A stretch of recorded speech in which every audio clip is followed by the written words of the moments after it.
इमाम हुसैन अलैहिस्सलाम का मामला ही अलग है रियान मोहतरम। इसी किताब में कामिल ज़ियारात में एक रवायत है, हमारे और आपके 10वें इमाम इमाम अली नक़ी अलैहिस्सलातु वस्सलाम। मैं बहुत जल्दी नहीं पढ़ना चाह रहा हूं, वक्त कम है।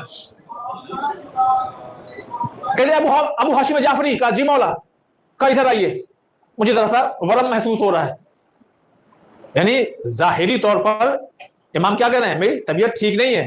तो इसका मतलब ये ना हुआ कि इमाम को हम अपने जैसा समझें। हम चांद देख सकते हैं, दो टुकड़े नहीं कर सकते। ये हमारे जैसे नहीं है, दिखने में हो सकता है हमारे जैसे हो। हम सूरज को उगता हुआ देख सकते हैं, डूबे हुए सूरज को पलटा नहीं सकते, है ना। ये इमाम है। इमाम को जिंदगी ऐसे गुजारना कि कोई ये ना कहे अरे आप तो, आपको क्या मालूम कि जब ऑपरेशन होता है तो कितनी तकलीफ होती है। इमाम ने वो जिंदगी के मराहिल को तय किया है ताकि किसी को शिकायत ना हो। कहा कि अबू हाशिम जाफरी का, जी मौला अब सुनिए, आखिरी बात शायद होगी फिर रब्ते मतायब। कहा इधर आओ, जाओ किसी को ना, जो मेरी दौलत है उसमें से, बहुत अजीम पैगाम भी होगा, मेरी जो दौलत है ना उसमें से किसी को कुछ रकम दो कि वो मदीने से करबला जाए। कहा मौला फिर?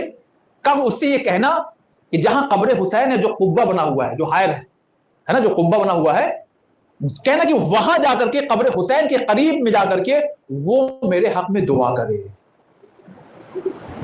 अच्छा, आप ये सोच रहे होंगे मौला आप दुआ करेंगे क्या कबूल नहीं होगी? तो ये बात जब अबू हाशिम जाफरी ने अली बिन बिलाल से जाकर कहा कि अली बिन बिलाल, मौला ये चाहते हैं कि आप करबला जाइए और जाने के बाद रौज़ा इमाम हुसैन में दाखिल होइए और जरी कब्र के करीब में कुब्बे के नीचे बैठ के दुआ कीजिए। तो उन्होंने कहा कि ये तो मौला चाहे तो यहीं से बैठ के दुआ कर सकते हैं, उनकी दुआ तो कबूल हो जाएगी। कहा नहीं, आप जाइए। और जब जनाबे अबू हाशिम जाफरी वापस पलटे हैं ना, तो उन्होंने इस सवाल को इमाम से कहा, और करना भी चाहिए था, सवाल तो है। कहा मौला ये दुआ तो आप भी कर सकते हैं, यानी लोगों की दुआएं तो आपके जरिए कबूल होती हैं। तो क्या जवाब दिया? अल्लाहु अकबर। इमाम ने फरमाया, हाँ मैं दुआ करूं यकीनन कबूल होगी, लेकिन कोई अगर कब्र हुसैन के पास जाए और अल्लाह को हुसैन का वास्ता दे तो अल्लाह हुसैन का वास्ता रद्द नहीं करता। इसमें दो चीजें मैं निकालता हूं नतीजे के तौर पर। एक तो यह है कि इमाम की शहादत के बाद 10वें इमाम का दौर है, उस दौर में भी इमाम ने इस रास्ते से बताया, भूल ना जाना हुसैन को, ये हुसैन वो हैं कि अगर इस दुनिया से भी रुखसत हो गए तो कब्र के करीब खड़े होकर दुआ करोगे तुम्हारी दुआ पूरी हो जाएगी। और हुसैन का मकाम भी बता दिया मौला का कि देखो मैं खुद वक्त का इमाम हूं, मगर मेरे जद हुसैन की मंजिलत यह है कि जब मेरी भी तबीयत खराब होती है तो मैं ये चाहता हूं कोई जाए और मेरे लिए वहां दुआ करे जहां इमाम हुसैन की मकाम है।